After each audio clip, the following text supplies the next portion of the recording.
Hey everybody, Scout Crafty here again, midweek Wednesday. Hope you're doing well. We're having a little bit of a cold snap here. Boy, it's cold out, and when it gets cold like this, I make sure to feed the animals a couple times a day, but make sure they get fresh water because the water freezes up quickly, so that's important. Every couple times a day, I have to break out the ice of the water and put fresh water down so they have something to drink. But we're down the shop here. We got a great show planned for you today, so let's get started. Right away. Next up, we got a real treat for you. If you remember, a couple months ago, I picked up a tap and die set at the Long Island Tool Meet, and then I bought it from my buddy Dan Semmer, who is a collector of these and very knowledgeable on these tap and die sets and has a nice collection. Anyway, this was a mess, this set, and I sent it to Dan. Dan did a preservation restoration on it. And he said there were some interesting things he wanted to talk about that tap set that I didn't know, of course. And look at the beautiful job he did. If you remember, this case was all trashed up and dried up, so he did a real nice job on this. And again, he did a preservation restoration. So this is pretty much, he just put this here to stop it from rattling when he shipped it. But this is what it would have looked like, more or less, when it was sold, without taking any metal off whatsoever. Dan does, he treats all his antiques like if they were going into a museum, and what a nice job. Redid the hinges and everything is super nice. Close is beautiful, and we'll talk about this, but let me tell you a little bit about the history, which is something pretty interesting because Dan wrote the history on here. And I just thought it was real interesting. Now, this set is a Wiley Russell manufacturing set, and the John J. Grant of Northampton, Massachusetts, went to Greenfield in 1871 with a patented round two-piece die, the halves being held in correct relationship in the collet and adjustable by two taper-headed screws, and started to manufacture these in a small way. It was far ahead of any of the threading tools that were then in use and attracted the attention of Solon Wiley and Chaz Russell, who went into business with Grant to manufacture these dies under his patent. The lightning screw plate was for some years the leader in thread cutting tools until it was surpassed by the little giant brought out by the Wells brothers. Then in 1874, when the business had increased to employ about 40 men, Grant's interest was purchased and the firm became Wiley and Russell, so which for some years was the largest manufacturers of taps and dies. In 1912, they united with Wells Brothers Corporation, and they formed the Greenfield Tap and Die Corporation. So this was a transitional area and time, so these sets are not very common. Whenever you see a Wiley Russell manufacturing, especially with the two-piece split dies, and this is what he was talking about, there are taper-headed screws in here that when you would screw in, it would open and close the die to help you make your correct threading. And this was the handle, which I thought was kind of ingenious, right? And this handle was, this is how you would put if you were using it to use a tap, you would put this in here like this, and then you would tighten down this little, see that little, we did that little rod. That little rod, let me show you how that works, will fit in here like this, and you can tighten or loosen. You can loosen this up like this, put your tap in, tighten it down, and that's how you would use this as a tap handle. And it's perfectly balanced in the center. It's just a beautiful design, isn't it? And then if you wanted to use a die, you would just slip the die in here like this, and those two screws would adjust it in and out. So these were fantastic sets, and Dan did a beautiful job on here, and I really appreciate him sending them so we could take a look at it. So like I said, this is one of those sets that I didn't want to touch because, you know, I go right to the grinding, and this is something that really should be preserved because there aren't too many of these out there, especially the transitional sets like this. What do you think? Next up, I got a challenge from a good friend of the show, Ted. He sent a couple things in before, but Ted sent a challenge in. I want to talk about it and see if we could knock this one out. So let's check it out. Okay, so like I was saying, Ted Hahn, he lives in New Jersey, and he was at a thrift store, and he saw these pliers, and he said, boy, this would be a good challenge for the show. He likes to fool around with tools, and he enjoys the show, and challenge it is. Now, first, let's talk about what these pliers are. Okay, these are pliers. They were most likely made in West Germany. They're usually stamped over here And this has a small, let's see if we can find out what that says before we start grinding out. Let's see if we can get the magnifying glass to see what that is. Okay, sometimes when if I have to use a magnifying or something, I had a set of these here. You buy these inexpensive. These are jeweler's loops, more or less. And you can use them even with your iPhone. If you take it like this and you bring it up to the lens, you just keep going up until, there we go, when you have the lens. And then this will focus in on it. And if you can see right here, right on the top there, there we go. You see that? That says MILTEX. There we go. It says MILTEX, drop forged, West Germany. Can you see that? Now, these pliers are not rare or expensive pair of pliers, but let's say you had a pair of pliers and they belonged to your grandfather and you wanted to put them back in service, okay? Now, these pliers always did have an issue because of the way they were bound, okay? And bound meaning the two halves of the pliers held together. Now, usually this is called a slip joint pliers, and that's where you can open and close it at different, this will give you a wider range, and this will give you the normal range, okay? The problem is with this type of fastener that they have here, they put this in and they press it. And over time, from the wear and tear of pressing on this thing, it loosens up, and that's what happened. If you look real close, you could see that that's moving. That's within here. It's loosened out. Now, there's two things you could do. You could bang it down and tighten it up again, but it's very difficult to get these to line up when you do that, because once you bang it down, they can, look, you know, they close. You see, they have too much play to get them to close correctly. To get these to close the way they should. They should, see all that slop you have there? These things are supposed to close direct and close. So it's very difficult, and this is a challenge. It is a good challenge. So when I was thinking about it, I was like, well, how would you do this? Normally a slip joint plier has a nut, a fastener, and a round headed over here. And the reason this is nice is because over time, as it wears, you can get rid of the slop and you can always tighten it up a little bit, and then you peen this over. This one here is a little bit wide, but you can see the way it is. Now, this is a no-name brand or whatever, but Craftsman made a later model that has this same style on here, but Craftsman's a much better make. And you can see here what they did, and you can see the rivet on that side, you see? So when that's pressed in, I mean, they did a nice job. That's not moving anywhere.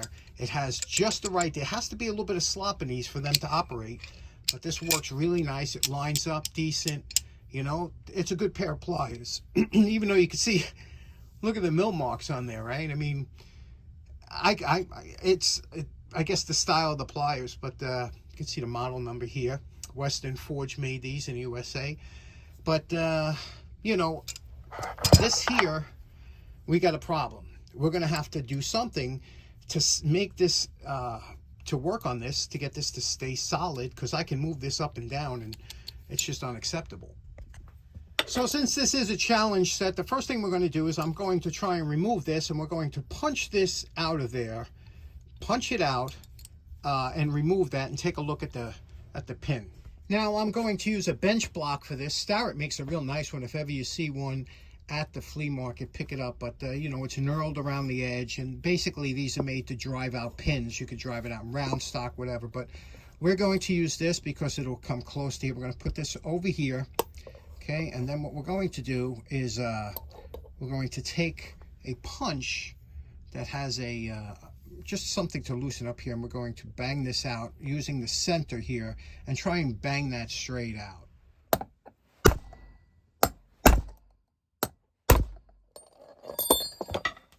Now, the reason we wanted to take these apart, which normally you don't want to do, but we had to take them apart because, first of all, we wanted to address here. You see there's some wear, and also there's some wear around the pin here, around here. But we have to reuse this pin, right? We could make another one, but we're going to reuse this one because what happens is we will move it in more to take away the slop. So when we put this pin back in, we will bang it in more. Now, the other thing is, how do you secure it? How are we going to secure this pin around there? Well, I always said the way to really do it, the right way or easy way to do it would be with a weld. And as you know, I don't have a welder, or I didn't have a welder until now, until Ted gave me one project that I said, well, this would be a good time. This is a small welder. It says 200 amps. It don't go 200 amps, but it's a small 110 welder. It'd be perfect for this, to do a little spot weld around the edge. So what do you say we give this an attempt to try and put that pin in there and see how this works? Now, unfortunately, we will probably lose that mark because we're going to have to grind over it. But let's clean up these handles here and get them, prep them. Okay, here we go. This is down to the raw castings, pretty much the way it would have looked when they came out of the kit. Now you could see this much better. Let me see if I could get this to focus in. Give me 1 second. There we go. Now you can see that better. MILTEX drop forged. Okay. Now what we're going to do, we have this all cleaned out. And again, you see how this has to swivel against here. Now if you hold it here, press it tight, you see how it lines up, and that's what we want. But how are you going to get it to press tight? See, that's where we have to drive this into a little bit further, and then we're going to have to put a spot of weld around it so that this rivet will not move again, because banging it down is not an option. And we'll see what can happen. Okay, we tap that pin back in. You could see it. And now we have, there's got to be a little bit of slop on all slip joint pliers for them to work, because you see you have to go back and forth. Now you could push it in a little bit more until you get it tight, just tight enough, and because you can always tap it back. So we're going to go in just a little bit more to make it just a little bit tighter, just to get a little bit. But you can see it's lining up well on the top. You see that? So now you could flare this over, but it's going to loosen up over time. So that's why I think if you put a little bit of weld in that crack there, I think, and then grind it off. What do you think? Okay, so here's our little $50 Amazon trace. They have them as low as $36 or something, but I went with one that had the highest reviews over here. And this one here, it's a small little unit, right? 4.5 pounds. I think it's perfect for what we need here, just to fill in that crack. And comes with some, obviously, some rods. And these gloves, you know, I was thinking, I was like, you know, not for nothing, but the Asians, they're kind of smaller people. And I said, there's no way these gloves are going to fit my big mitts. They're probably going to be made for, and sure enough, these gloves are padded and they're very nice. So the gloves are nice, and, you know, everything else is kind of entry level. This, you can't, how can you beat that brush, right? Anyway, so let's try it out. Let's hook it up and see if we can't get some kind of, just a couple spot welds to hold that thing in. Then we'll grind it flush. Funny thing is, I needed a mask, right? And I have some welding masks, you know, the ones that flip down. The auto adjusting are real nice, but I don't do any welding. So I wanted something that I could just hold it in my hand. I like the ones you hold in your hand. And this one here, believe it or not, made in the USA. And we're going to try this one out here. First time using this. Now, I made the mistake of trying it at a lower amperage at 155 or so, and then I just cranked it up to max. And these things run best when you're on max, unless you're dealing with sheet metal or something like that that you could burn through.